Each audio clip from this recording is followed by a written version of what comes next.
আজকে আমি আরেকটা নতুন ভিডিও নিয়ে চলে এসেছি। আগের দিনে আশা করি দীঘার ভ্লগটা তোমাদের খুব ভালো লেগেছে। তো আজকে আমি এই ভ্লগে দেখাবো কি কি সি ফুড আমরা খেয়েছি আর কোথায় সি ফুড ভালো পাওয়া যায়। তো সেটা, তারপর শঙ্করপুর ঘুরতে গেছিলাম সেটারও ভিডিও, তাহিশন একটা ছোট্ট নাচ করেছে সেটাও এখানে অ্যাড করা আছে। তো সব কিছু মিলিয়ে এই ভ্লগটা বানাচ্ছি। তো বন্ধুরা, আমি প্রথমেই তোমাদেরকে এখানে প্রাইসটা জানাতে চাই সি ফুডের কোনটার কত কি দাম। তো এখানে দীঘা বিচে প্রচুর স্টল আছে, মাছ বা ক্র্যাব বা চিকেনের বিভিন্ন রকম আইটেমের স্টল সব কিছুই আছে। এখানে পমফ্রেট মাছের ফ্রাই মোটামুটি ওই 30 টাকা থেকে শুরু, 100 টাকা পর্যন্ত আছে। ক্র্যাব ওই রকম 80 থেকে 100 টাকা পর্যন্ত দাম। আর ছোট চিংড়িগুলো 20 টাকায় অনেকটা ভাজা দিচ্ছে, চিংড়ির ফ্রাই যেটা প্রন ফ্রাই। আর বড় যেটা প্রন সেটার ফ্রাই মোটামুটি 50 থেকে 80 টাকার মধ্যেই চলে আসবে।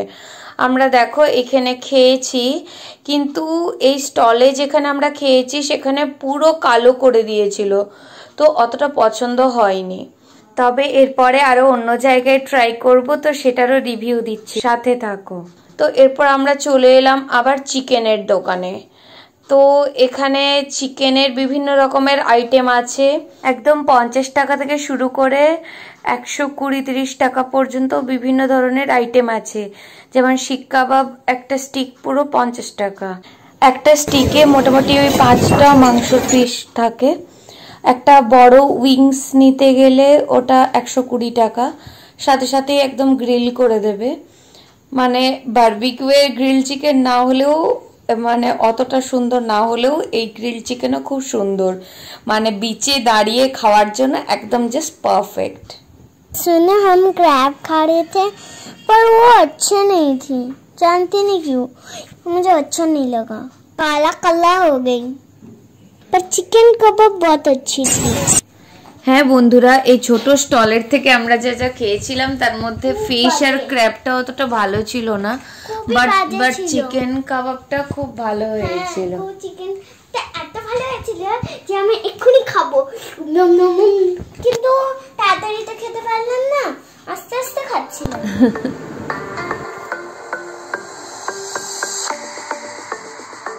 मैं जब दौड़ा रही थी बहुत हवा आ रही थी और चिकन भी बहुत टेस्टी और बहुत ही अमेजिंग थी और खा भी रही थी।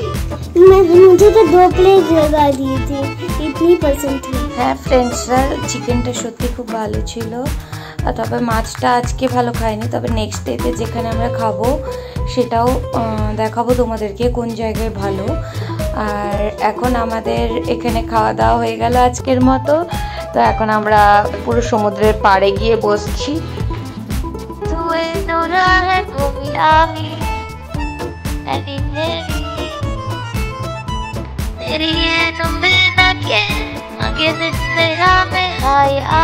এখানে বিচের ধার ধরে পুরো একদম পসরা সাজানো, তো বিভিন্ন রকমের জিনিস বিক্রি হচ্ছে, চুড়িমালা হাট থেকে শুরু করে বিভিন্ন খাবারের জিনিসপত্র বা বিভিন্ন ঘর সাজানোর জিনিস, বাচ্চাদের খেলনা সব কিছুই। তো আমরা সেই বিচে চলে এলাম।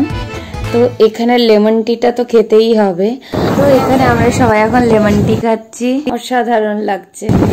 সোনাই বেশি যাবে না ওখানে।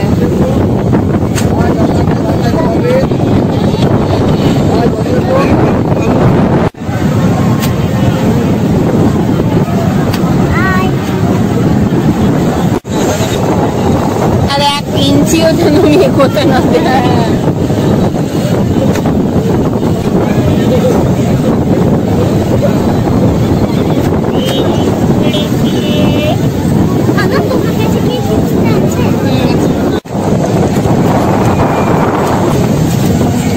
এটা ঢুকাতে পারি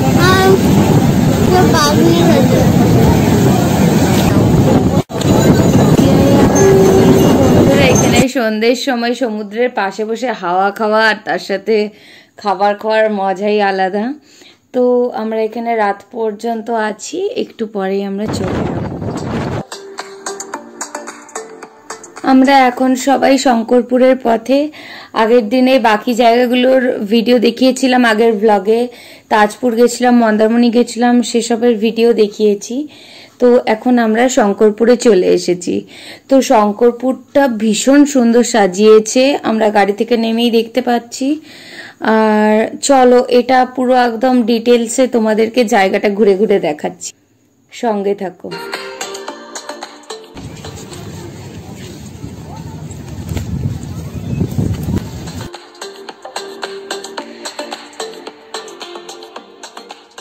তো সবাই তোমরা এখানে জায়গাটা দেখতে পাচ্ছ। আর এটুকুই বলবো যে দীঘা এলে অবশ্যই এটা ঘুরে যাওয়া উচিত। খুব সুন্দর সাজিয়েছে এখানটা। তাজপুরের রাস্তাটা খুব খারাপ ছিল, ইয়াসের পর এখানেও রাস্তাটা খারাপ আছে, কিন্তু তাও আসা যাবে, অতটাও খারাপ না। আর এখানটা সমুদ্র তীর খুব সুন্দর করে সাজিয়েছে, তো বেশ ভালো লাগছে। তো আমরা এখন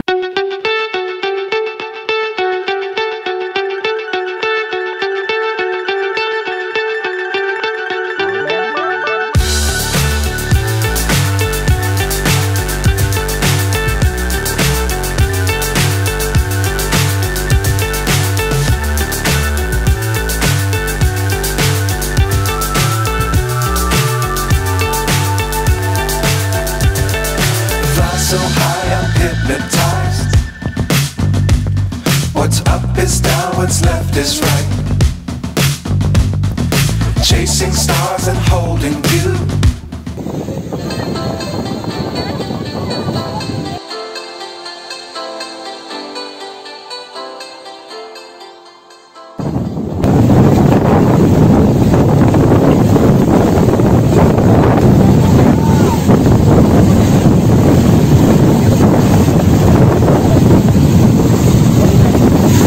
এখানে সমুদ্রের ঢেউগুলো জাস্ট সামনেই আছড়ে পড়ছে, আর ব্যাপক লাগছে দেখতে। পুরো সমুদ্র জল একদম পায়ের কাছ পর্যন্ত চলে আসছে।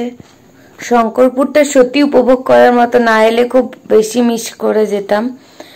তো যদিও দুপুরে অনেক রোদ লাগছে এখন, কিন্তু এই সমুদ্রের হাওয়া অতুলনীয়, খুবই সুন্দর লাগছে।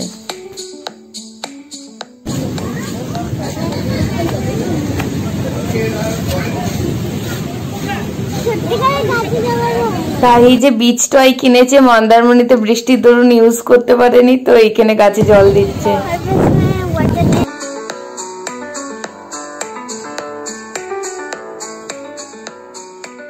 শঙ্করপুরের বিচ বেশ ভালো হলেও তবে রাতে থাকার জন্য আমার মনে হয় দীঘাতে থাকাটাই বেস্ট। ওল্ড দীঘাতে, মানে এটা আমার পার্সোনালি মতামত, বিকজ ওল্ড দীঘাতে রাত্রেবেলায় খুব জমজমাট লাগে।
আমরা এখন ওয়াচ টাওয়ারের উপরে আছি। ওয়াচ টাওয়ারের উপর থেকে চারদিকটা খুবই সুন্দর লাগছে দেখতে। চারিদিকের এই সুন্দর সিনারি তোমাদেরকে ঘুরিয়ে ঘুরিয়ে দেখাচ্ছি, মানে অনেক দূর পর্যন্ত দেখা যাচ্ছে, আর সমুদ্রটাও ভীষণ ভালো লাগছে।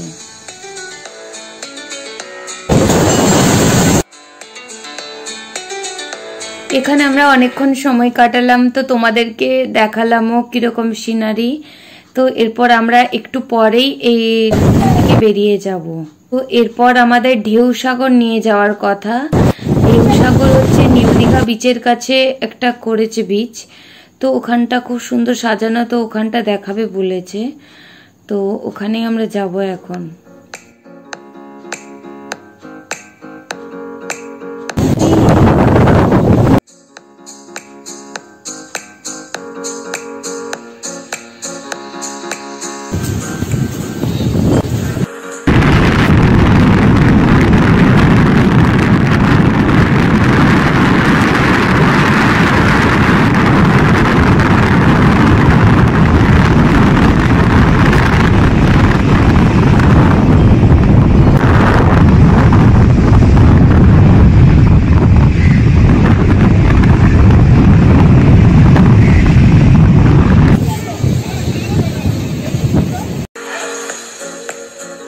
বন্ধুরা, আমরা এরপর শঙ্করপুর বিচ থেকে বেরোচ্ছি, তো এখানকার রাস্তা দিয়ে যাচ্ছি।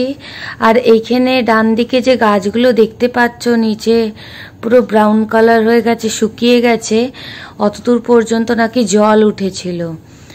তো এরপর আমরা চলে এলাম ঢেউসাগরে, কিন্তু দুঃখের বিষয় বললো যে আজকে রবিবার বলে ঢেউসাগরে ঢুকতে দিচ্ছে না, তো এই বিচটা দেখতে পেলাম না।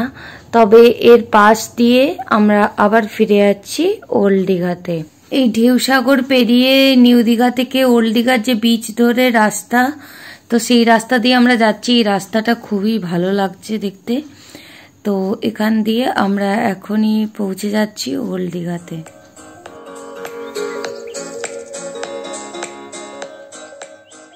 আজকে আবার আমরা মাছ ভাজা খেতে চলে এসেছি। মাছ, ক্র্যাব, প্রন সমস্ত কিছুই খাবো। তো এবারে আর আগের দিনের দোকানটায় যাইনি। এখানে পরপর কিছু স্টল বসে, একদম সি বিচটা ধরে এগিয়ে এলে বাঁ দিকেই পরপর অনেক স্টল বসে, মানে পার্মানেন্ট স্টল। তো সেই সব জায়গা থেকে আজকে আমরা ট্রাই করছি এই ফিশ, তারপর টেস্টি ফিশ ফ্রাই, এইসব যে দোকানগুলো আছে এগুলোর থেকে আজ আমরা ট্রাই করলাম। সত্যি খুব সুন্দর খেতে। এখানের দামটাও ওই একই রকম দাম, কম বেশি একই রকম দাম আছে। বড় যে ক্র্যাব সেটার দাম হচ্ছে 80 টাকা, যে প্রন আছে সেটাও 30-40 টাকার মধ্যে, তো দামও ঠিক আছে। তো এখানেই আমরা খাওয়া দাওয়া সারলাম, বেশ ভালো।